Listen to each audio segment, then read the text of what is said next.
जय हिंद। देखिए, आजादी के बाद पहली बार किसी महिला को फांसी लगने जा रहा है।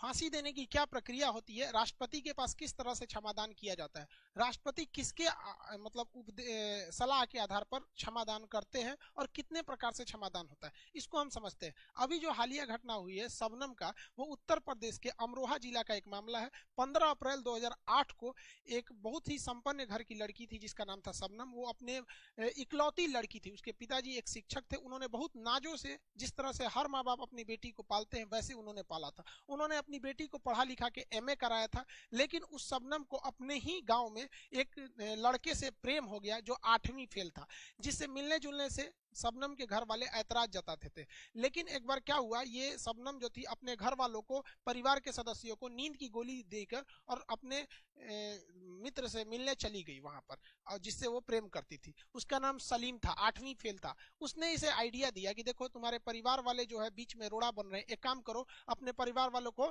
मार डालो। अब वो शबनम उसकी बात सुन ली, और वो उसका सलीम जो था कहा कि हम चले जाते हैं, तुम एक काम करना, मार देना, उसके बाद खुद शोर मचाना कि कोई मार के चला गया। शबनम आके देखी कि जो लोगों को नींद की गोली दी है वो सारे के सारे लोग अभी सोए हुए हैं। इसने अपने परिवार में 7 लोगों का कुल्हाड़ी से मार मार कर हत्या कर दिया। इसमें उसने अपने माँ बाप, 2 भाई, उनकी एक पत्नी यानी भाभी, एक भतीजा, एक मौसी की लड़की, 7 लोगों का निर्मम हत्या कर दिया अपने प्रेम के चक्कर में। बारे ऐसा प्रेम, लातना मारो ऐसा प्रेम को। उसके बाद होशियारी देखिए, अपने आप को बहुत होशियार समझती है। उसने क्या किया, हल्ला करने लगी कि मेरे घर में मर्डर हो गया, हत्या हो गया। पुलिस आई, जांच करने लगी, तो पुलिस को पहले लग रहा था कि कोई बहुत बड़ा हत्यारा होगा जो मर्डर करके चला गया होगा, क्योंकि कोई भी एक महिला इतने निर्मम हत्या नहीं कर सकती है। लेकिन बाद में जब जांच हुआ शबनम का, तो शबनम प्रेग्नेंट निकली। अब शबनम की शादी नहीं हुई थी, प्रेग्नेंट निकली, तो सीधा बात चला जाता है। बाद में शबनम ने खुद ही कबूल कर लिया कि उसने अपने बॉयफ्रेंड के बहकावे में आके मतलब उसने ऐसी हत्या किया है। शबनम का अभी एक बेटा भी है जो सलीम का, ये मतलब ताज उसका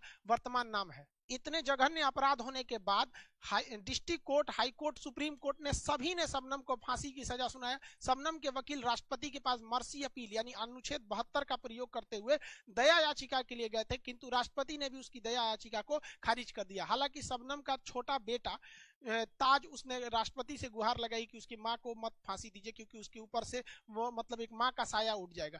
लेकिन भाई जघन्य अपराध करेंगे, आपको छोड़ने का मतलब समाज में एक गलत संदेश जाएगा। तो शबनम को मथुरा जेल में फांसी देने की पूरी तैयारी हो चुकी है। फांसी देने वाला रस्सी बक्सर से आता है। फांसी देने से पहले उतने ही वजन का पत्थर को एक बोरे में रख के लटकाया जाता है, जिससे कि पूरी तरह से रिहर्सल हो। पवन जल्लाद जो निर्भया के दोषियों को फांसी दिए थे, वो भी पहले से मथुरा जेल तक पहुंच चुके हैं। अभी मथुरा जेल को, प्रशासन को केवल डेथ वारंट का इंतजार है। जैसे ही डेथ वारंट आएगा, भारत की पहली महिला शबनम को फांसी लटका दिया जाएगा। अब ये जो मर्सी अपील होती है, इसे किया कैसे जाता है, इसे समझते हैं हम लोग। हमारे संविधान का अनुच्छेद 72 जो होता है, वो राष्ट्रपति को यह पावर देता है कि वो क्षमादान कर सकते हैं। लेकिन यह क्षमादान जो होती है वो टोटली गृह मंत्रालय के अंडर में होती है। एग्जाम में ये क्वेश्चन याद रखिएगा, होम मिनिस्ट्री इसमें महत्वपूर्ण भूमिका निभाती है। यह क्षमादान 5 तरीके से होता है।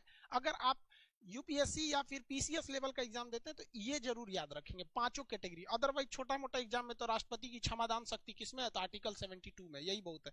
पहला होता है क्षमा यानी पार्डन। देखिए, ये सबसे पावरफुल चीज होता है। जब कभी भी राष्ट्रपति गृह मंत्रालय के मतलब सलाह पर, अब हम बार बार नहीं बोलेंगे कि गृह मंत्रालय के सलाह पे, आप समझ जाइएगा कि जब भी डिसीजन लेंगे तो गृह मंत्रालय के सलाह पर लेंगे।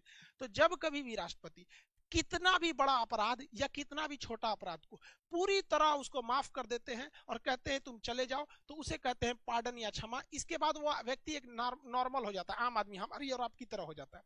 ये इतना पावरफुल होता है कि किसी व्यक्ति के खिलाफ अभी मुकदमा चल ही रहा है, चाहे वो हाई कोर्ट हो या सुप्रीम कोर्ट हो या डिस्ट्रिक्ट कोर्ट में, वो मुकदमा चलने के दौरान भी राष्ट्रपति कह सकते हैं कि नहीं नहीं, इसे हम सजा से मुक्त करते हैं।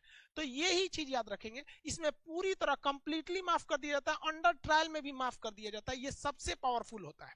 तो पहला हो गया क्षमा। दूसरा जो होता है लघुकरण, इंग्लिश में इसे कम्यूटेशन कहते हैं।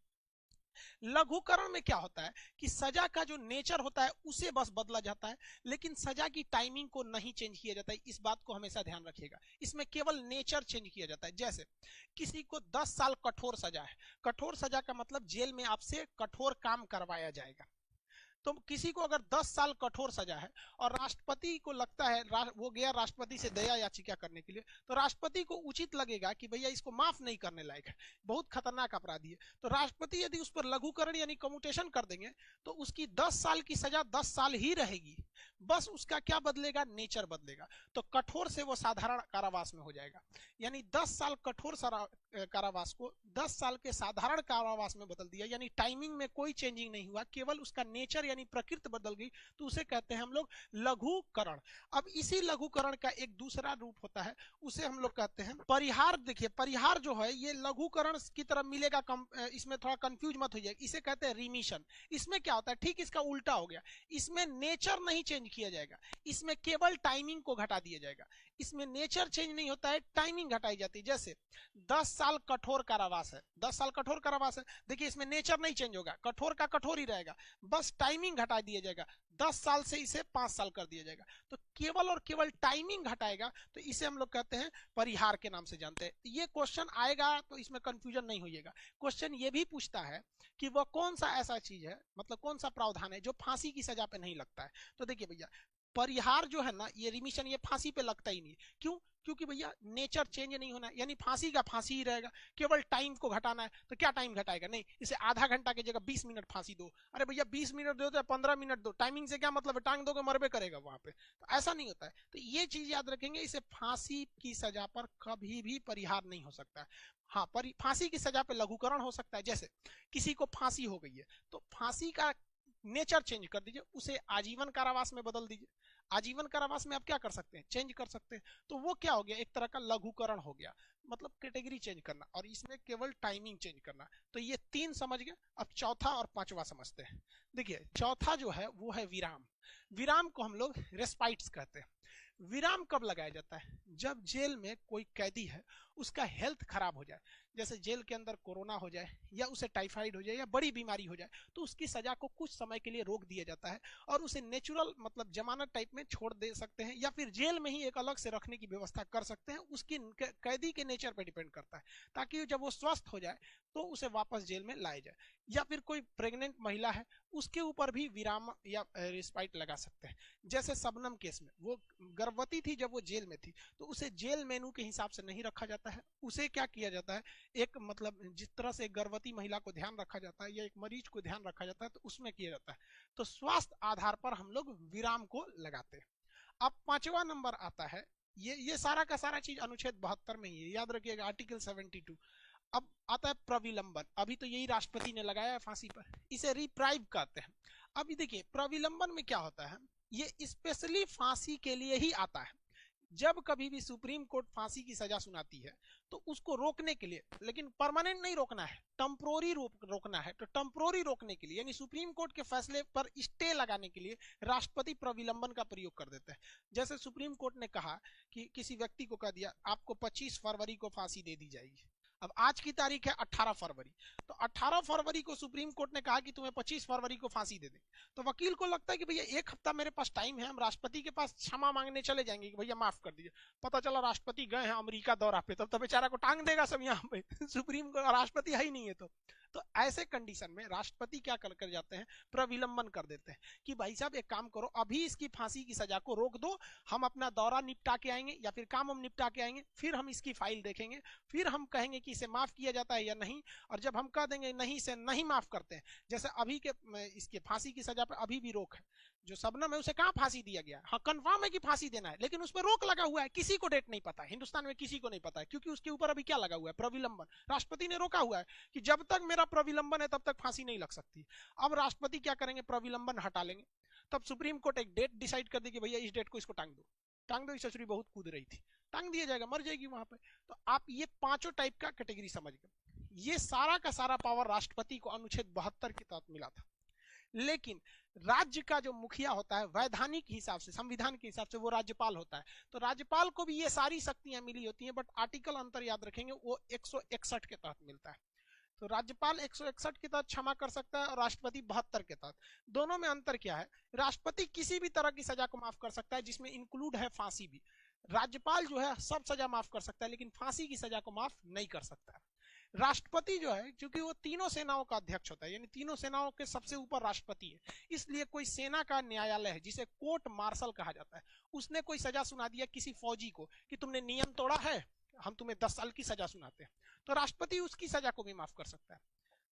बट राज्यपाल, सेना के मामले में राज्यपाल को कोई पावर ही नहीं है, इसलिए राज्यपाल फांसी की सजा और सेना के न्यायालय में हस्तक्षेप नहीं कर सकते। अब यूएसए का कानून देखिए, अमेरिका के कानून में जो राष्ट्रपति है, अभी जो बाइडेन है, जो बाइडेन भी किसी भी सजा को माफ कर सकते हैं, लेकिन जो बाइडेन भी अमेरिका के राष्ट्रपति, सेना ने अगर किसी फौजी को सजा सुना दिया, अमेरिका के किसी फौजी को सुना दिया कि कर्नल ने, तुमने अपने सीनियर का आदेश नहीं माना, तुम्हें 10 साल की सजा, तो उसमें राष्ट्रपति कुछ नहीं कर सकते। यानी यहां तो आपको दिख ही रहा है कि राज्यपाल से ज्यादा पावर राष्ट्रपति को, और भारत के राष्ट्रपति का पावर अमेरिका के राष्ट्रपति के पावर से ज्यादा है। किस मैटर पे? मतलब सजा माफ कराने के मैटर पे। तो अनुच्छेद 72 में 5 प्रकार की क्षमा समझ में आ गया आप लोग को। रही बात शबनम की, तो शबनम की फांसी लगना एकदम फिक्स है, और सारी लड़कियों को कहते हैं देखो भाई साहब, माँ बाप के सिवा कोई अपना नहीं होता है, बिना किसी स्वार्थ के उंगली पकड़ के चलना सिखाते हैं, और किसी दूसरे 6 महीना के प्यार के चक्कर में माँ बाप को कोई मार दिया। आजकल के भी देखते हैं लड़का लड़की भाग जाता है, अरे कभी सोची हो लोग कि भागने के बाद वो भाई किस तरह से समाज में रहेगा। छोटे छोटे बात पर मोहल्ले के लोग ताना देंगे आपके पिताजी को कि तू क्या बोलता है, तेरी बेटी भाग गई थी, तुम्हारा बहन भाग गई थी, तुम्हारा भाई जीना मुश्किल हो जाएगा। आपको क्या लगता है कि दो दिन का लड़का कॉलेज ट्यूशन स्कूल में मिलता है, आपका जिंदगी भर साथ निकालेगा? बस एक बार कहिए ना कि हमको कोई प्रॉब्लम आ गई है, मेरे किडनी में पथरी हो गया है, प्लीज हमें ऑपरेशन कराना है, 50,000 रुपए का इंतजाम करा दो, कैसे भी एक महीने के अंदर सब प्यारा का आपका होश ठिकाने आ जाएगा, सब प्यार का होता है। लेकिन जिस बाप के घर में 50,000 रुपए नहीं है ना, वो अपने आप को भी बेच देगा, लेकिन आपके लिए वो करके देगा। लड़कियों को 2-4 बात लड़के बोल देते हैं कि मुझे तुम्हारा साथ जिंदगी भर नहीं चाहिए, बस जब तक तुम्हारा साथ है तब तक ही जिंदगी चाहिए। लड़की खुजा रही है, वाह वाह वाह भाई शाहजहां है मेरे लिए, तो ताजमहल बनवा देगा, घंटा बनवा रहा है तो रहिए यहाँ पर। और माँ बाप को भी कहते हैं अपने लड़कियों को स्पेशली, भाई देखिए भारत का समाज पुरुष प्रधान है, यहाँ लड़का 10 गलती करता है तो लोग नहीं खोजते हैं, लड़की एक गलती करने लगती है तो सब खोजने लगते हैं उसको, ऐसे की ऐसे। तो माँ बाप को भी सही चाहिए, उनकी लड़की को भेजेंगे अपनी पढ़ने, जा पटना जा पढ़ लो, दिल्ली जा पढ़ो, आएगी तो देखिए यार वाह कितना अच्छा हाथ में घड़ी है, 2000 का घड़ी है। मम्मी पूछेगी कहाँ से घड़ी ली बहू? तो मेरी सहेली गिफ्ट की है। सहेली गिफ्ट की है उसको? इतना पैसा रखा हुआ है सहेली को? इग्नोर करते हैं माँ बाप भी वहां पर। और जिस दिन घड़ी में तो पापा की लड़की परी लगेगी, और जिस दिन उड़ेगी तो पाप कहेंगे भाग गई लो हमारा बेटी। अरे शुरू से ध्यान दीजिए वहां पर, यहाँ पे। अरे यहाँ तो लड़का लड़की घर जाता है तो रास्ते में अपना चैट डिलीट करके जाता है, मोबाइल है यहाँ पे। तो सबको कहते भाई साहब, जो लड़के क्लास में पढ़ रहे होते हैं ना, यहाँ कोई लड़का लड़की नहीं पढ़ता है, माँ बाप के अरमान बैठ के पढ़ाई करते हैं, और उसको आप लोग रौन देते हैं।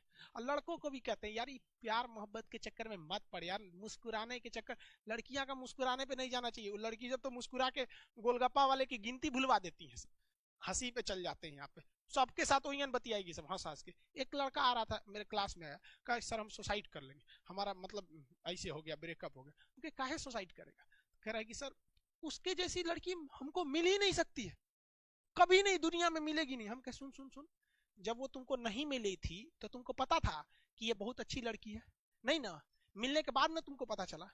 वैसे ही दुनिया में बहुते लड़की है, मिलेगी ना तो उससे भी अच्छी मिल जाएगी।